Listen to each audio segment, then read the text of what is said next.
नमस्कार, आयन भारत देखना शुरू कर चुके हैं आप। आपके साथ मैं हूं अर्चना सिंह। राहुल गांधी वोट बैंक की राजनीति, तुष्टीकरण की राजनीति में कहां तक जाएंगे ये किसी को नहीं पता, लेकिन वो बहुत दूर निकल गए हैं और उन्हें अब खुलेआम ये करने में कोई दिक्कत भी नहीं होती। राहुल गांधी विदेश में हैं, देश में नहीं है, वियतनाम गए हैं। वो नए साल में गए थे और फिर वो वियतनाम गए हुए हैं। हालांकि इसकी कोई आधिकारिक जानकारी नहीं है, लेकिन वो गए हुए हैं। जाहिर सी बात है, कांग्रेस पार्टी बताती नहीं है, राहुल गांधी कोई एक्स पर पोस्ट करके बताते नहीं कि भाई वो वियतनाम जा रहे हैं, तो वो है नहीं देश में। लेकिन यहां पर वो काम हो रहा है जो राहुल गांधी तय कर गए हैं। कर्नाटक सरकार ने अपने बजट में मुसलमानों के लिए 4% आरक्षण की बात कह दी है। यानी सिद्धरामैया सरकार मुसलमानों को 4% आरक्षण देगी। किस चीज में देगी, ये विस्तार से इस वीडियो में सुनिए। आपसे गुजारिश है, हमारे चैनल आयन भारत को सब्सक्राइब जरूर कीजिए। कमेंट करके बताइए राहुल गांधी की राजनीति के बारे में आप क्या सोचते हैं, और क्या कर्नाटक सरकार जो ये कर रही है इससे उन लोगों में नाराजगी और ज्यादा पैदा हो रही है, जिस तरह से कोई विकास के काम नहीं हो रहे और दूसरी तरफ सिर्फ और सिर्फ तुष्टीकरण। या अब क्या हुआ है, जब दरअसल सरकारी टेंडर्स में 4% आरक्षण मुसलमानों का होगा। यानी जो ठेके निकलेंगे सरकार के, जो टेंडर्स निकलेंगे, ये साफ साफ समझिए, सरल शब्दों में समझाती हूं आपको। जो कर्नाटक में ठेके निकलेंगे, जो टेंडर निकलेंगे, उसमें धर्म के आधार पर आरक्षण होगा। यानी मुसलमानों को 4% आरक्षण दिया जाएगा। आप सोचिए, क्या ऐसा हो सकता है? लेकिन हो रहा है, इसी देश में हो रहा है और कर्नाटक की सिद्धरामैया सरकार कर रही है। दरअसल ये सब कुछ राहुल गांधी के कहने पर हो रहा है।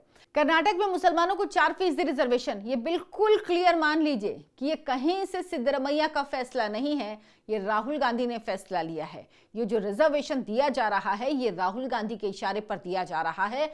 इसकी बड़ी वजह है 2024 का लोकसभा चुनाव, जिसमें कांग्रेस पार्टी को 99 सीटें आई और जिस तरह से एकजुट हुआ मुस्लिम वोट बैंक, बीजेपी को तो कभी देता ही नहीं था, लेकिन रीजनल पार्टीज की तरफ जो गया था वो कांग्रेस पार्टी की तरफ आया। कांग्रेस पार्टी को उम्मीद बंधी कि अगर ये वोट बैंक हमारे पास वापस आ गया, कंसोलिडेट हो गया, तो हम तस्वीर बदल सकते हैं, हम जीत सकते हैं। और इसीलिए राहुल गांधी ने तय किया कि जो 4% आरक्षण ठेकों में, यानी सरकारी टेंडर जो निकलेंगे कर्नाटक में, उसमें सिद्धरामैया की सरकार देगी मुसलमानों को।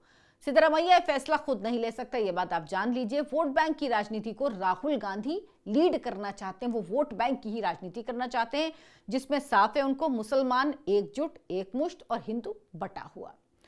इतनी बार हारे राहुल गांधी, कांग्रेस पार्टी इतने चुनाव हारी। 2024 में लगा था कि शायद स्थिति कुछ बेहतर हुई हो, कांग्रेस पार्टी ऊपर जाएगी, लेकिन उसके बाद नीचे नीचे नीचे नीचे नीचे। 5 राज्यों के विधानसभा चुनाव हुए और अब देख लीजिए क्या स्थिति है। मैं बार बार उन राज्यों का जिक्र करती हूँ। हरियाणा, आप देखिए, महाराष्ट्र, दिल्ली में तो कुछ कर ही नहीं पाई ये लोग। जम्मू कश्मीर में भी उनकी ही हार है। इसके अलावा झारखंड में हेमंत सोरेन की जीत है। इसमें कांग्रेस पार्टी का कहीं कोई श्रेय नहीं है। लेकिन वोट बैंक की पॉलिटिक्स का ग्रिप इतना सॉलिड है कि राहुल गांधी को लगता है इसी की बदौलत वो आगे बढ़ सकते हैं, वो सत्ता में वापसी कर सकते हैं, वो प्रधानमंत्री बन सकते हैं। दरअसल कर्नाटक मंत्रिमंडल ने कर्नाटक सार्वजनिक खरीद में पारदर्शिता यानी KTPP अधिनियम में संशोधन को मंजूरी दी, जिसके तहत सरकारी टेंडर्स में मुस्लिम ठेकेदारों को 4% आरक्षण दिया गया है। इस कदम का मकसद अल्पसंख्यकों के प्रतिनिधित्व को बढ़ाना और सामाजिक आर्थिक असमानताओं को दूर करना। तो अल्पसंख्यक क्यों, ये रिजर्वेशन दिया ही नहीं जा सकता। अल्पसंख्यक, दरअसल आप रिजर्वेशन नहीं दे सकते। और ये दिया क्यों गया? क्योंकि अल्पसंख्यक नेताओं ने अनुसूचित जाति, अनुसूचित जनजाति और अन्य पिछड़े समुदायों के लिए दिए गए आरक्षण के समान मुस्लिम ठेकेदारों के लिए 4% ठेका काम आरक्षित करने की गुजारिश की थी। अब सोचिए, ये किसने किया? मुस्लिम विधायक कर रहे हैं, मुस्लिम नेता कर रहे हैं, मुस्लिम मंत्री कर रहे हैं। यानी वो सिर्फ अपनी राजनीति कर रहे हैं। क्या वो जिस क्षेत्र से चुन के आए उस क्षेत्र में 100% मुस्लिम हैं? फिर क्यों? और सबसे बड़ी बात है कि रिजर्वेशन आप नहीं दे सकते इस तरह से।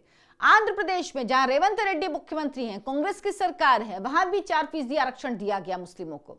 धर्म के आधार पर आरक्षण भारतीय संविधान में है ही नहीं, व्यवस्था ही नहीं, आप दे ही नहीं सकते।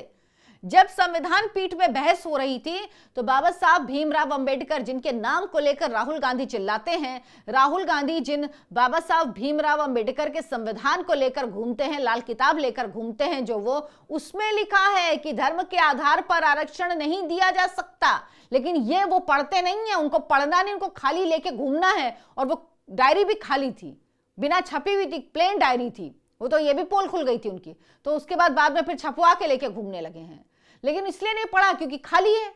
धर्म के आधार पर आरक्षण दिया ही नहीं जा सकता। जिस संविधान की बात करते हैं उसी संविधान में ये लिखा है, लेकिन ये कभी नहीं देखेंगे। क्यों? क्योंकि गांधी परिवार और कांग्रेस पार्टी ही वो है जिन्होंने सबसे ज्यादा संविधान की ऐसी की तैसी की है, जिन्होंने संविधान को अपने स्वार्थ के लिए, अपने भले के लिए, अपने लिए इस्तेमाल किया है। आप कहेंगे कि ये चीजें बहुत छोटी चीज है, वाकई बात है, चीजें देखने में छोटी लगती हैं, लेकिन छोटी छोटी चीजें बड़ी बनती। इसी तरह से ये लोग, पहले होता है ना उंगली पकड़ के पहुंचा पकड़ना, हमारे यहाँ कहावत कहते हैं, वही चीज होती। छोटे से शुरुआत करके इसको बड़ा करते हैं। छोटी छोटी चीजें किस तरह से बड़ी हो जाएंगी आपको पता नहीं लगेगा। 3 तलाक हो, राम मंदिर हो, ये तमाम ऐसी चीजें थी जिनको जब सरकार ने की, जब 3 तलाक ऊपर कोर्ट का फैसला है, उसके बाद केंद्र सरकार ने कानून बनाया, जब कोर्ट के फैसले के बाद राम मंदिर बनना शुरू हुआ, तो ये सब पार्टियां इनका विरोध करती थी। ये उसी मानसिकता की पार्टियां हैं, ये वही लोग हैं। अब देखिए ना, आपको दिखेगा तारतम्य इनमें। वही राहुल गांधी है ना जो 4% आरक्षण दे रहे हैं, जो 3 तलाक के कानून पे विरोध करते हैं, जो राम मंदिर को प्राण प्रतिष्ठा में नहीं गए, जो लोग कहते हैं कि राम तो काल्पनिक है, ये वही लोग हैं। लेकिन इनको देश में बदलाव दिखाई ही नहीं दे रहा है। बीजेपी कहां से कहां पहुंच गई और कांग्रेस का क्या हाल हो गया। हरियाणा हो, महाराष्ट्र हो, दिल्ली में, यहां पर जनता ने कांग्रेस पार्टी को बताया कि भाई जाग जाइए आप, लेकिन कांग्रेस पार्टी है कि जागने को तैयार ही नहीं है। कांग्रेस पार्टी कुछ मानने को ही तैयार नहीं है। अब ये समझ में नहीं आता कि आखिर कांग्रेस पार्टी को कब समझ में आएगा। कांग्रेस पार्टी कब ये समझ पाएगी कि जिस तरह की वो राजनीति कर रही है, इस तरह की राजनीति देश की जनता बर्दाश्त नहीं करती है। आप एक धर्म विशेष के लिए ही सब कुछ करना चाहते हैं, आप संविधान को किनारे रखना चाहते हैं। संविधान में जिसका प्रावधान ही नहीं आप वो लागू कर रहे हैं। राहुल गांधी कहीं भी घूमे, लेकिन ये समझ लीजिए कर्नाटक में जो ये कुछ हो रहा है वो सिर्फ और सिर्फ राहुल गांधी की वजह से हो रहा है। कर्नाटक में जो सिद्धरामैया की सरकार आई थी उसमें भी मुस्लिमों के वोट की एक बड़ी संख्या थी। मुस्लिमों को किस तरह से लालच दिया गया था, क्या क्या चीजें कही गई थी, उसके बाद मुस्लिम अब अपनी हिस्सेदारी मांग रहे हैं। और इन पार्टियों का यही तरीका है। राहुल गांधी को इससे कोई गुरेज भी नहीं होता, वो खुल के मुसलमानों की राजनीति कर रहे हैं। कहते हैं कि देश सेक्युलर है, देश में धर्मनिरपेक्ष है, लेकिन कभी धर्मनिरपेक्ष राजनीति इस देश में नहीं हुई है, क्योंकि इस देश की राजनीति में हिंदू को गाली दो और मुस्लिम का तुष्टीकरण करो। धर्मनिरपेक्षता, सेक्युलर की डेफिनेशन यही है।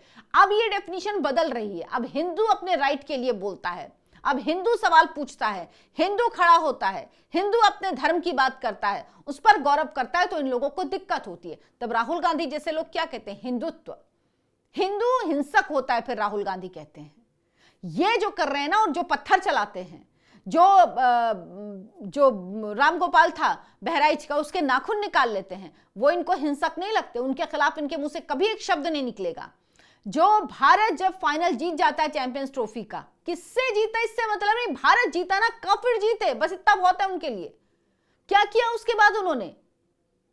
मध्य प्रदेश के मऊ में जुलूस में पत्थरबाजी की, लोगों से कहा कि भाई भारत की जीत की खुशी मना रहे हो। ये वो लोग हैं भाई, ये वो लोग हैं। सोचिए समझिए, अपना दिमाग खोलिए। और जब वोट देने जाइए तो सिर्फ महंगाई बढ़ी, जरूरी चीजें, क्योंकि आम आदमी को अगर खाने को नहीं मिलेगा तो ये सब चीजें ठीक है, लेकिन देश नहीं रहेगा तो क्या करेंगे?